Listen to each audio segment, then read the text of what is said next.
जून 1998 की वो सुबह बाकी दिनों जैसी बिल्कुल भी नहीं थी, लेकिन उस वक्त किसी को इसका अंदाजा नहीं था। एक जर्मन फैमिली कॉफी की खुशबू में लिपटी खिड़की से गुजरते नजारों को देखते हुए अपने सफर का मजा ले रही थी। High speed IC train Munich से हैम्बर्ग की ओर दौड़ रही थी और सुबह के 10:30 तक सब कुछ इतना शांत और परफेक्ट लग रहा था कि कोई सोच भी नहीं सकता था कि कुछ ही मिनटों में इस ट्रेन पर कयामत टूटने वाली है।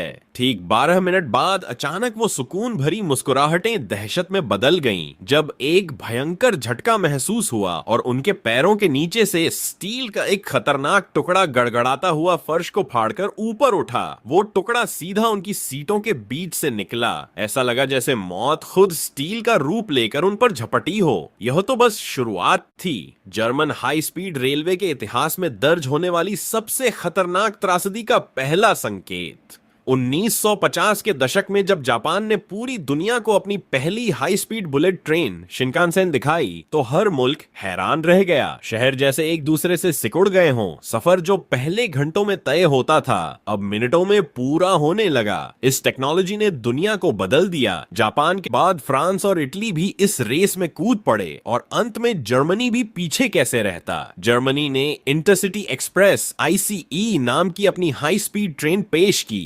1980 में जब यह ट्रेनें दुनिया के सामने आईं तो ऐसा लगा मानो ट्रांसपोर्टेशन का भविष्य सामने खड़ा हो। एरोडायनामिक डिजाइन, कंप्यूटरीकृत सिस्टम, आरामदायक सफर, सब कुछ इतना परफेक्ट कि कोई गलती की गुंजाइश ही नहीं लगती थी। लेकिन हर परफेक्ट चीज के भीतर एक छोटी सी कमजोरी छुपी होती है और ICE ट्रेनों की वो कमजोरी थी उनके व्हील्स। पहली जनरेशन की ICE ट्रेनों में मोनोब्लॉक व्हील्स इस्तेमाल किए गए, पूरी तरह एक ठोस स्टील पीस जो मजबूत भी था और रिलायबल भी। लेकिन सालों बाद एक अजीब वाइब्रेशन की शिकायतें आने लगीं। 250 किलोमीटर प्रति घंटा की रफ्तार पर चलते समय पूरा ट्रेन बॉडी जैसे हल्के हल्के कांपता था। बुफे कार में ग्लासेस और चमचों की खनखनाहट इतनी बढ़ जाती कि सफर आरामदायक से ज्यादा परेशान करने वाला लगने लगा। इंजीनियर्स ने जांच की तो सामने आया कि मोनोब्लॉक व्हील्स के एक हिस्से में बस कुछ ग्राम वजन का फर्क भी हाई स्पीड पर वाइब्रेशन पैदा कर देता है। फ्रिक्शन से कुछ हिस्से ज्यादा घिस गए थे और बैलेंस बिगड़ गया था। स्लो स्पीड पर सब नॉर्मल, लेकिन हाई स्पीड पर ट्रेन ऐसे कांपती जैसे कोई अंदर से धड़क रहा हो। कार के पहियों की तरह व्हील बैलेंसिंग यहाँ आसान नहीं थी। ट्रेन के विशाल पहियों को बैलेंस करना या उन्हें बदलना बेहद महंगा और समय लेने वाला काम था। इसलिए जर्मन इंजीनियरों ने एक स्मार्ट समाधान निकाला, रेजिलिएंट व्हील्स। इन व्हील्स में स्टील की इनर रिंग और आउटर रिंग अलग अलग थीं और बीच में रबर की मोटी लेयर थी जो वाइब्रेशन को सोख लेती थी। जब आउटर हिस्सा घिस जाता था तो सिर्फ वही बदला जा सकता था। यह डिजाइन ट्रैम्स में अच्छा काम करता था, लेकिन ट्रैम्स 30 से 40 किलोमीटर प्रति घंटा की स्पीड पर चलती थीं, जबकि IC 250 पर यहीं एक मौत छुपी हुई थी पर किसी ने देखा नहीं। बिना टेस्टिंग, बिना हाई स्पीड ट्रायल के यह डिजाइन मंजूर कर दिया गया और 1992 तक यह व्हील्स हर हाई स्पीड ट्रेन पर लगा दिए गए। कुछ सालों तक सब कुछ ठीक चला। फिर 1997 में हैनोवर की ऊस्ट्रा ट्राम कंपनी ने अपने व्हील्स में खतरनाक क्रैक्स देखे। उन्होंने तुरंत ड्यूचे बान को चेतावनी दी, लेकिन चूंकि ICE में कोई वाइब्रेशन नहीं थी, जर्मन रेलवे ने यह चेतावनी हवा में उड़ा दी। एक साल बाद 3 जून 1998 वही चेतावनी हकीकत बनकर सामने आई। सुबह 10:30 बजे ICE 884 हैनोवर से निकली। 14 coaches, 287 passengers, 8 crew members. Coach number 1 में जॉर्ज डिटमैन अपनी फैमिली के साथ बैठे थे। बच्चों की हंसी, बाहर गुजरता सुंदर नजारा, सब बिल्कुल परफेक्ट।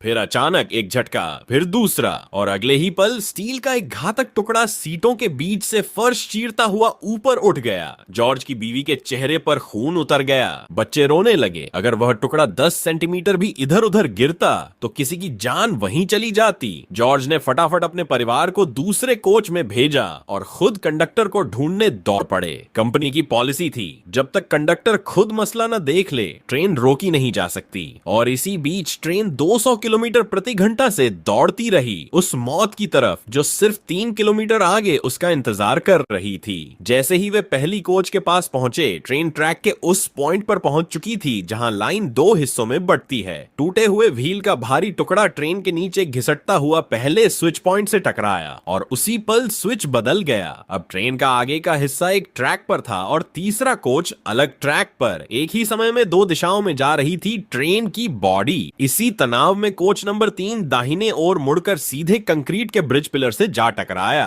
और एक धमाका हुआ जिसने पूरे इलाके को हिला दिया। पिलर का आधा हिस्सा गिर गया। कोच नंबर 4 उखड़े हुए एम्बैंकमेंट से भिड़कर 3 रेलवे वर्कर्स को उसी पल खत्म कर गया।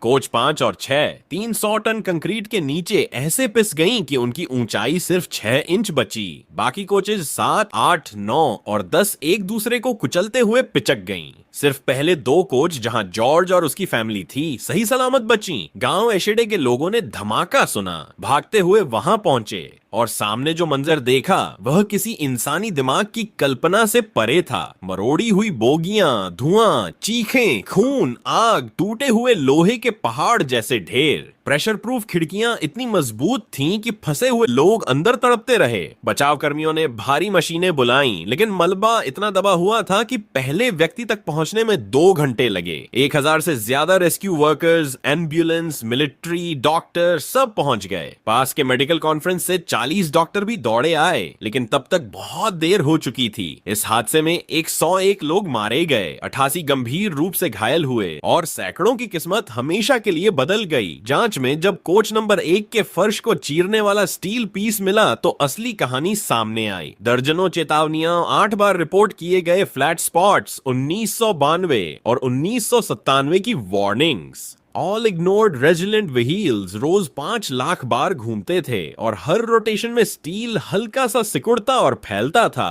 इसी से फटिग क्रैक्स बनते गए और बीच में लगी रबर लेयर ने सारी कंपनी सोख ली। इसलिए इंजीनियर्स को पता भी नहीं चला कि अंदर मौत पनप रही है। आखिरकार एक व्हील टूट गया और उसके साथ 101 जिंदगियां भी। दुनिया के इतिहास का सबसे खतरनाक हाई स्पीड ट्रेन हादसा, एशेडे डिजास्टर, जर्मन रेल सिस्टम को हमेशा के लिए बदल गया। सभी व्हील्स वापस मोनोब्लॉक में बदले गए, ब्रिजेस को मजबूत किया गया, प्रेशर प्रूफ खिड़कियों को नए डिजाइन से बदल दिया गया। आज भी जर्मन रेलवे ट्रेनिंग सेंटर में यह हादसा एक चेतावनी के तौर पर पढ़ाया जाता है कि हाई स्पीड पर एक छोटी अनदेखी भी तबाही बन सकती है। इस वीडियो को लाइक और शेयर करना न भूलें। आपका प्यार और सपोर्ट ही हमें और ऐसी रिसर्च आधारित कहानियां लाने की हिम्मत देता है। मिलते हैं अगली धमाकेदार वीडियो में।